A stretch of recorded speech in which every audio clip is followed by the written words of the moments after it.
How to choose an e-bike, pick your next ride. The question I want to ask you is, how do you tell somebody on an e-bike from somebody who's not on an e-bike? You can't, because the audience is exactly the same.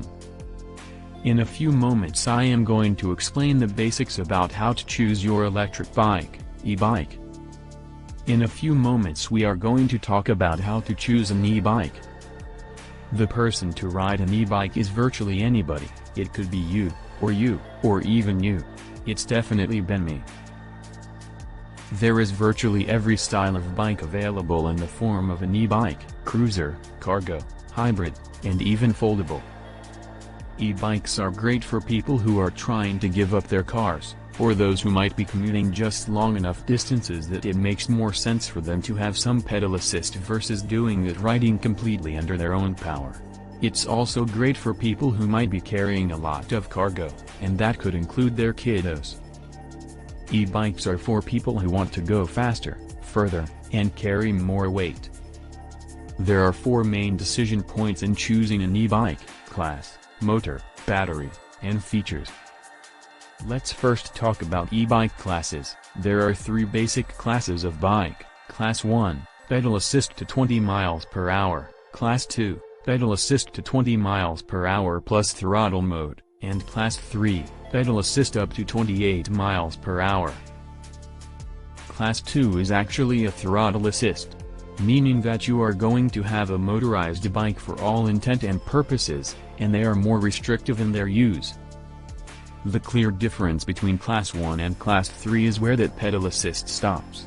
That just means that Class 1 is generally more accepted everywhere on more and more trails.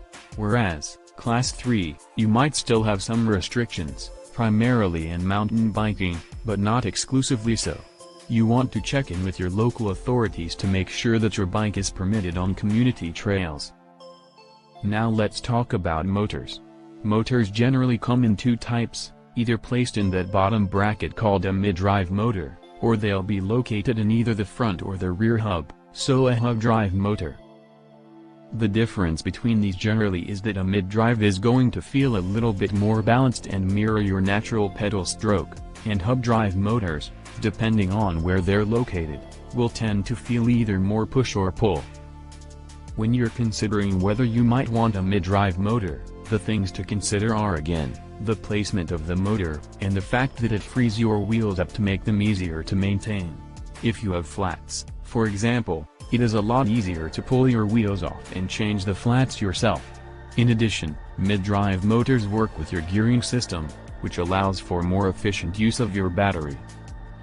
The other 2 major considerations in what a motor does for an e-bike are torque and wattage. Torque is the force that helps move that bike forward, and the wattage is the amount of electricity or power that's required to move that bike. Wattage speaks to how quickly the battery will drain. Typically an e-bike that you're going to purchase in most bike stores is either going to have 250 watts, or 500 watts. And, in some cases you might find 750 watts. Everything is a trade-off. The trade-off will be whether you want more battery life or more power. And typically, you're going to concede one or the other, depending on how you're pedaling, and what type of terrain you're on. Let's talk about the differences between lower wattage, lower torque, and higher wattage, higher torque, and whether one or the other might be more useful to your riding style. When we are talking lower torque, lower wattage, the bike typically will be more efficient, and you might be doing a little bit more of that work on your own with just light pedal assist. The upside of this is longer range. You might want higher wattage, higher torque as if you're looking for that workhorse of a bike. If you need the bike to provide more power under load, and you might be carrying more load, so you need bigger power and you might need less range. It's also great for very hilly terrain, the very terrain where that extra power is super useful. There are 2 primary things that you want to know about batteries. The first is where the battery placed. You're going to have either an internal but removable battery, or an internal non-removable battery, or an external battery.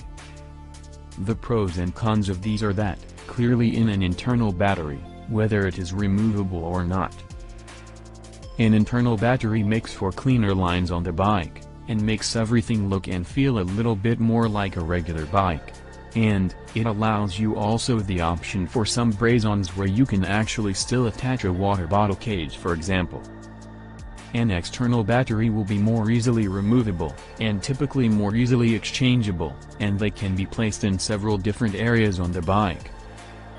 The second consideration of a battery is the capacity of the battery. Typically you're going to find that batteries on e-bikes range from about 250 watt-hours to about 500 watt-hours, but you might find some numbers in between that depending on the brand of the bike. The wattage rating just reflects the battery capacity. The question that everybody asks when they are looking at e-bikes is, how far will this bike take me? The easiest, simplest way to answer that is, it depends on how much pedal assist you're using. The more pedal assist you use, the lower the range. The less pedal assistance you use, the longer the range. When you're considering what the range of the bike is, do consider that manufacturers will post what that range can be. It might be 20 to 40 miles, it might be 40 to 50, or 50 to 70 miles. But, be aware that that range is based on the least amount of pedal assist being used in that e-bike. There are a couple of final considerations that you might want to think about when you are choosing your bike. E-bikes start to have a lot of other really cool integrated features, like built-in lights, built-in security and locks. If you want those things incorporated into the bike, it is something also to think about when you're shopping for an e-bike. One of the most important tools on the bike for most riders is going to be the controller. The controller is the thing that powers the bike on and off. And, it will also allow you to choose the level of assist that you want. But the other things that it may show you, depending on the level of sophistication of the controller, would be battery life, speed, and where you are in your total range. Some controllers have more information than others, so if it's important to you to have more information at your fingertips, you might want to think about that when you're choosing the e-bike. The last thing is the weight on these guys can vary quite a lot. They can be anywhere from 25 pounds to 65 pounds. So keep in mind how you're planning on transporting the bike, and storing the bike, so that this bike will fit into your lifestyle. This should give you a lot of information to start the process for shopping for an e-bike. Click the link in the first comment to find our e-bike and accessory recommendations. As always, size and fit are really important, so check out my video on that and I'll see you out in the trail. And, in the next video.